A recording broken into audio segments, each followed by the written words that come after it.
People are leaving Portland, Oregon. After decades of being one of the top 10 most moved to cities, they've completely reversed course. Back when I moved up to the Portland metro area in 2010, Portland was in its heyday, so to speak. It wasn't my thing, but that whole hipster thing was in full bloom. Downtown Portland was a great place to meet friends, have a drink, hang out. The music scene was solid, and people were really nice to each other. Sometime around 2017, things changed. We had a shift in the crime rate, rent and housing prices went through the roof, and people started camping out on the sidewalks. Most people think that last one is the only reason Portland is in bad shape. They're wrong. It does play a big part, but there's so much more to what's wrong with Portland right now and why people are leaving. That's what we're looking at today. Got it? Get it? Good. Let's take a look.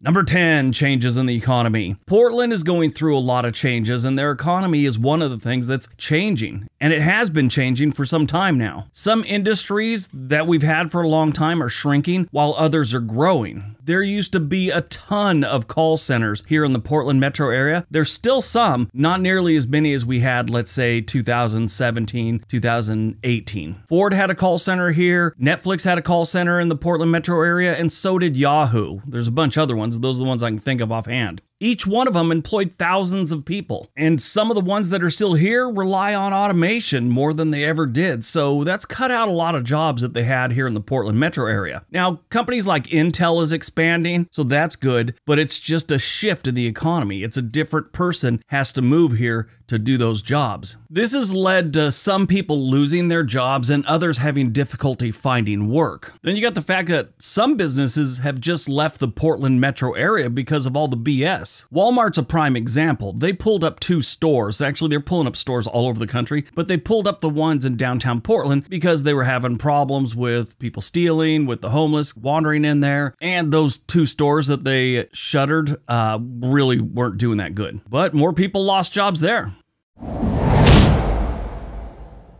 Number 9, the political climate. The political climate in Portland has become increasingly polarized in recent years. This has made a lot of people feel unwelcome in Portland. Now, if you don't know, Oregon isn't like Portland. Most of Oregon, I would say, is more libertarian than they are, let's say, Republican or conservative. Oregon's always had this independent thing where they just want to live on their land, they want to be able to do what they want, and they want the government to stay out of their business. I don't think a lot of people realize that this is very much a Second Amendment state. Portland is not. The rest of Oregon is. They really have that whole attitude. Let me do what I want to do as long as I'm not hurting other people. Why we were one of the first places to legalize weed, and we have strip clubs everywhere. You know, it's kind of like that thing, I don't need the government telling me no like they're my parent. But in Portland, it's kind of gotten a little too liberal. They're making policies to keep the liberals happy, and it's just kind of snowballed and kept going and going and going. It's not always bad policies that change a city or change a city for the worse, but in Portland's case, I think it kind of is. Now, I lean both ways political, and I see why some of these things are in place, and I understand them, but sometimes they've gone too far. It's almost like you gave someone an inch, you fixed a problem, well, now they want 5 other problems fixed. And sometimes they're problems nobody else seems to think is a problem. But the politics of the Portland metro area has turned into a little bit of a nightmare, and it's chasing people out.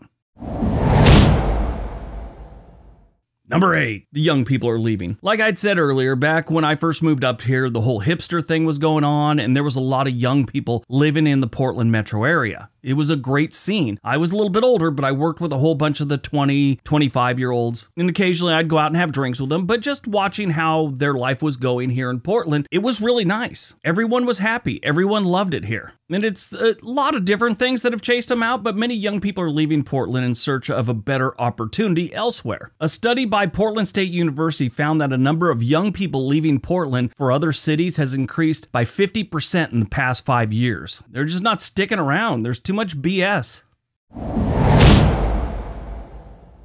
Number 7, lack of lower paying job opportunities. There used to be a time where, everyone had 2 jobs in the Portland metro area. Usually one was a full-time job and then one was maybe a couple days a week. Well, those couple days a week jobs have gone away. And it's not just the change in the economy. All the garbage going on in Portland has chased a lot of companies out like we've already discussed. And with them, they've taken a lot of jobs that would have been great for someone that, let's say, was just getting out of college. Things like that. Or while they were going to college. I don't know if you know it, but Portland has some good-sized colleges here. You got Reed College, which isn't terribly big. You got Lewis and Clark. You got Portland State. You got the University of Portland. Of course, the community colleges in the area. Tons of restaurants and bars have shut down in the Portland metro area. And this, of course, means you lose a lot of server jobs, things like that. Even if you do find a job downtown, you probably don't want it too much because you got to go through all the nonsense just to get to work. And it's kind of dangerous in a lot of areas. Now, to be fair, what I brought up in other videos, they're trying to clean it up right now, the downtown area at least. They're making some progress, not as much as they need, but they are making a little progress. So just want to be fair about that.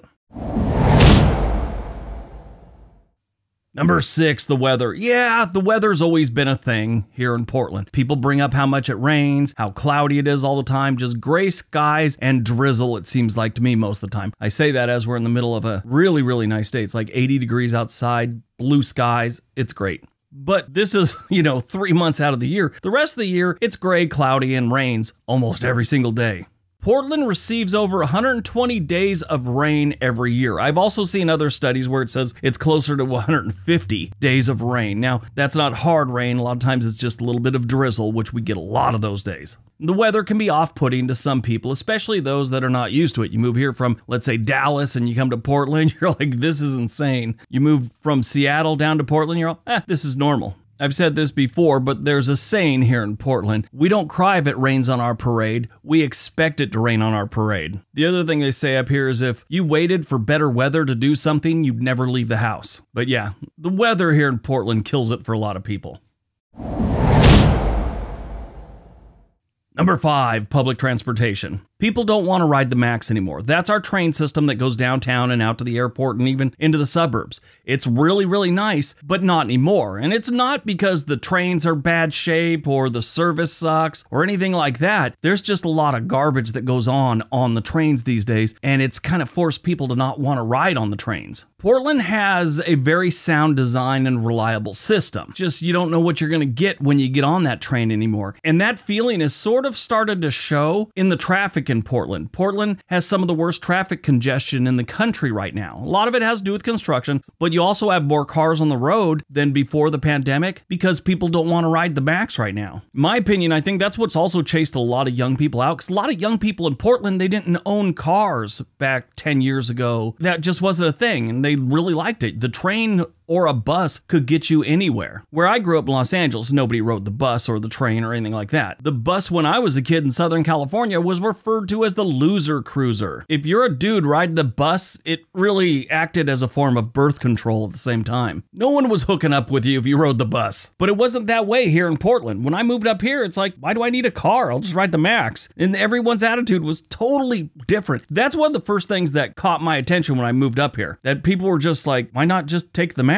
I just think they need more cops on the MAX right now until they figure out what's going on in this city. Fix it.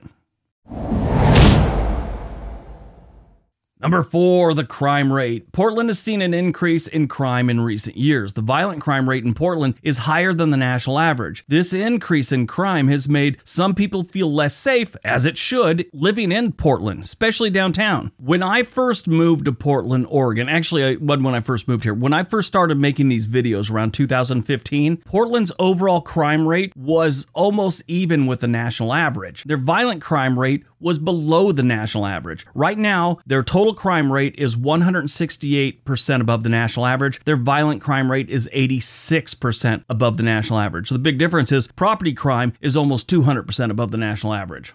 Got so many people just stealing your stuff. Those aren't the worst numbers in the country, but for a city that 5, 6, 7, 8 years ago was pretty much below the national average on most things, that's quite a jump. I remember you never heard about shootings in Portland when I first moved here, and I'd say in the last 3 or 4 years, there's 1 a night, 2 a night. It's not just the violent crime. Businesses are getting broken into every single night in alarming numbers. There's been a few that have been robbed weekly. Again, that's one of the reasons Walmart pulled out. Underperforming stores that were also getting ripped off all the time.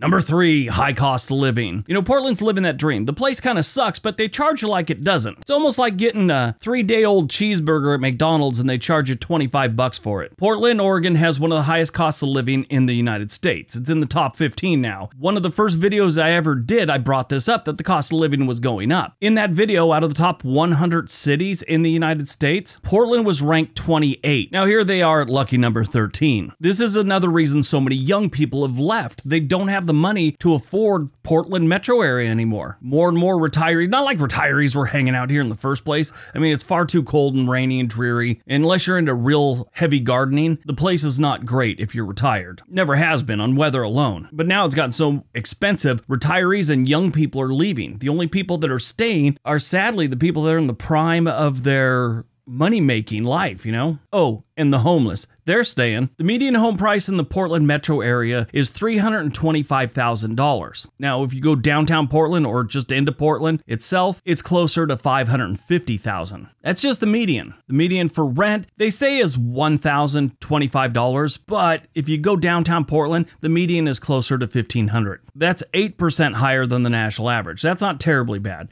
The housing's 73% higher than the national average. It's kind of making it unaffordable for a lot of people. A lot of people moved up here from the Los Angeles area, from the San Francisco area, because they couldn't afford it down there. And they're coming up here and they're finding out, it's unaffordable up here now too. People from Idaho move here, they see the prices and they start to cry on the sidewalk. Then they start an OnlyFans account and everything's better.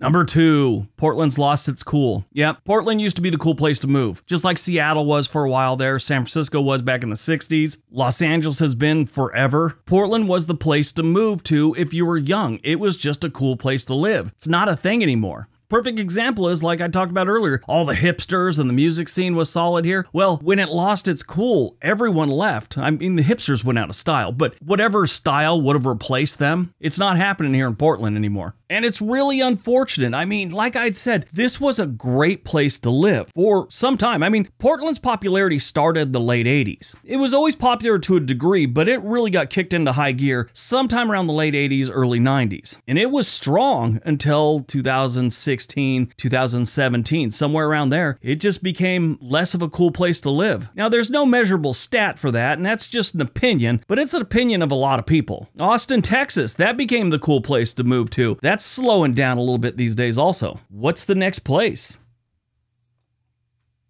All right, before we get to number 1, don't forget we have another channel called On This Day. There's a link for that down in the description area. All right, on to number 1.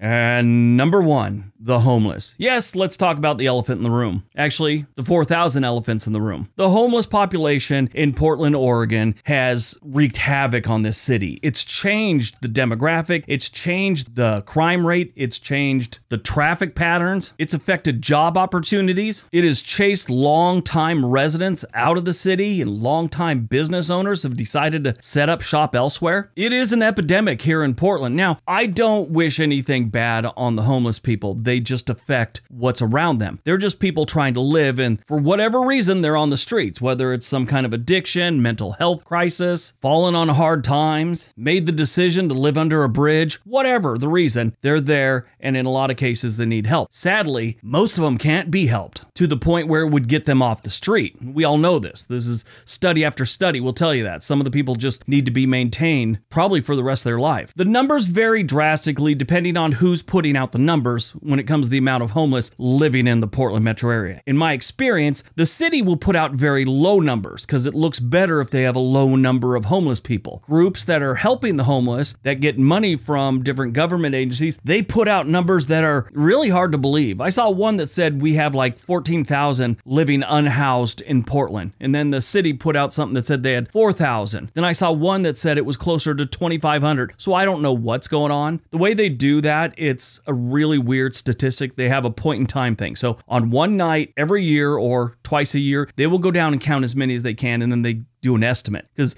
when you're living on the street, one of the last things you want to do on a Friday night is go someplace and be counted. Who knows the exact numbers of the homeless in Portland, but I can tell you from everything I've read and everything I've seen from living in this Portland metro area, it's bad. It's gotten a little bit better in the last, I'd say, year and a half. It peaked in the middle of the pandemic, and so it's gotten better from there, but not enough to make it livable here in Portland, Oregon yet.